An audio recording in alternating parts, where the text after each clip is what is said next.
गंवार सास। ममता ने अपने बेटे को पढ़ा लिखा कर बड़ा आदमी बनाया। अब वो शहर में अपने परिवार के साथ रहता है। एक दिन ममता का बेटा रोहन अपनी पत्नी आलिया से कहता है, अरे आलिया, सुनो, माँ अब से गांव में नहीं रहेगी। वो हमारे साथ यहीं रहेंगे शहर में। उनका कमरा आज नौकर से बोलकर अच्छे से साफ करवा देना। ओह, आज तो मेरी किटी पार्टी है, फिर मुझे जिम और फिर शॉपिंग। ठीक है, कल करवा दूंगी। अ, अच्छा, लेकिन माँ के सामने ये कपड़े नहीं चलेंगे। हाँ, तुम्हें साड़ी या सूट पहनना होगा। अरे बिल्कुल भी नहीं।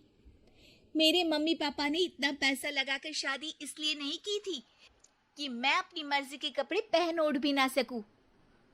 अरे चलो, गुस्सा मत हो, लेकिन कुछ दिन तो माँ की खुशी के लिए कर सकती हो ना। लेकिन आलिया मानती नहीं। माँ आती है सिंपल सी साड़ी, झोला और चप्पल पहनकर। अरे रोहन, मैं इनके साथ कैसे रहूंगी? मेरी फ्रेंड्स क्या कहेंगी? ये तो पूरी गंवार लग रही है। आलिया, माँ गांव में रहती थी इसलिए ऐसी हैं। तुम आज ही माँ के साथ जाकर उनकी पसंद की शॉपिंग करवा देना। इनके साथ घर के अंदर रहना मुश्किल है, बाहर तो मैं कभी भी ना जाऊं। रोहन को आलिया पर गुस्सा आ जाता है। माँ, ओ माँ। हाँ बेटा। वो माँ को ले जाने के लिए उनका हाथ पकड़ता है कि अरे माँ, तेरे हाथ अभी तक इतने कड़े हैं, तूने इसका कोई इलाज नहीं किया? अरे बेटा, इसका कोई इलाज नहीं। वैसे भी मुझे कोई शर्म नहीं कि मेरे हाथ मुलायम नहीं है, क्योंकि इन्हीं हाथों से मेहनत कर मैंने तुझे बनाया है बेटा। अगले दिन। माँ, मैं ऑफिस जा रहा हूँ। कुछ लाना हो तो आलिया को बोलकर फोन करवा देना। रोहन के जाने के बाद, आप ना आज कमरे में ही रहिएगा, घर में पार्टी है, मेरी सहेलियां आ रही है, मैं उन लोगों के सामने आपको नहीं ला सकती हूँ। ठीक है बहू, लेकिन तुम कहो तो मैं कुछ खाने को बना दूँ तुम लोगों की पार्टी के लिए। वो लोग सिर्फ कॉन्टिनेंटल या थाई फूड ही खाते हैं। कोई बात नहीं, कभी इंडियन खिलाने वाला कोई मिला नहीं होगा ना। मैं बनाकर कमरे में चली जाऊंगी। जैसे आपकी मर्जी। आलिया के घर उसकी दोस्त आती हैं, पार्टी होती है। अरे वाह आलिया, ये क्या है खाने में? बड़ा ही स्वादिष्ट है यार, इसकी रेसिपी मुझे चाहिए। हाँ, और ये दाल, ओ माय गॉड, मैंने तो किसी 5 स्टार में भी ऐसी दाल नहीं खाई है यार। तू कुक को यहाँ बुलाना। अब आलिया घबरा जाती है। हाँ हाँ हाँ हाँ, क्यों नहीं। माँ जी, जरा बाहर आइए। आलिया की सास सिंपल सी साड़ी और गांव के अंदाज में आती है। अरे बहू, क्या हुआ? खाना पसंद नहीं आया क्या? बहू? अरे ये गांव से दिखने वाली औरत तुम्हें बहू क्यों बोल रही है? कौन है ये? वो हमारी नई नौकरानी है।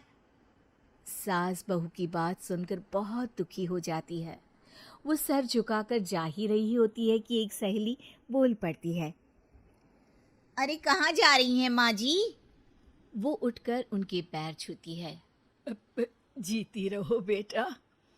क्या है ना, आपकी शक्ल बिल्कुल मेरी माँ जैसी है।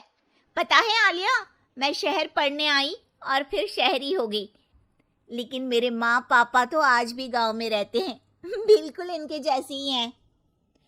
आप यहाँ बैठिए ना आंटी, आप सच में बड़ी खूबसूरत है और आपके हाथ का खाना तो लाजवाब है।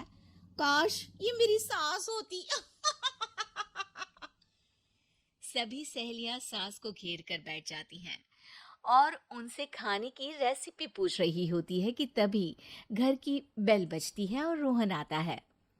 अरे क्या बात है, आज आप लोग हमारे घर में? और ये लोग तो मुझे आलिया से ज्यादा माँ की सहेलियां लग रही हैं। क्या ये आपकी माँ है? लेकिन आलिया ने तो कहा कि ये उनकी नौकरानी है और इन्होंने भी नहीं बताया। वो नहीं बताएंगी, क्योंकि उनके लिए बच्चों की इज्जत और उनकी खुशी सबसे पहले है। मुझे माफ कर दो। मुझे इन्हें तुम लोगों से मिलवाने में शर्म आ रही थी कि तुम लोग क्या कहती। अरे अब तो हमें शर्म आ रही है कि तुम हम लोगों की सहेली हो। हाँ, जो माँ जैसी सास को नौकरानी बोले वो हमारी सहेली नहीं हो सकती। ये बोलकर सभी वहां से जाने लगती है कि सास बोलती है।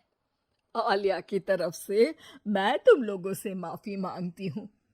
उसने जो कहा उसके लिए मैं उसे माफ करती हूँ। अब तुम लोग भी उसे माफ कर दो, क्योंकि अगर तुम लोगों ने उससे दोस्ती तोड़ी तो फिर मेरे हाथ का खाना कैसे खाओगी? नहीं नहीं आंटी, जरूर आएंगे, लेकिन अब आलिया की नहीं बल्कि आपकी सहेली बनकर।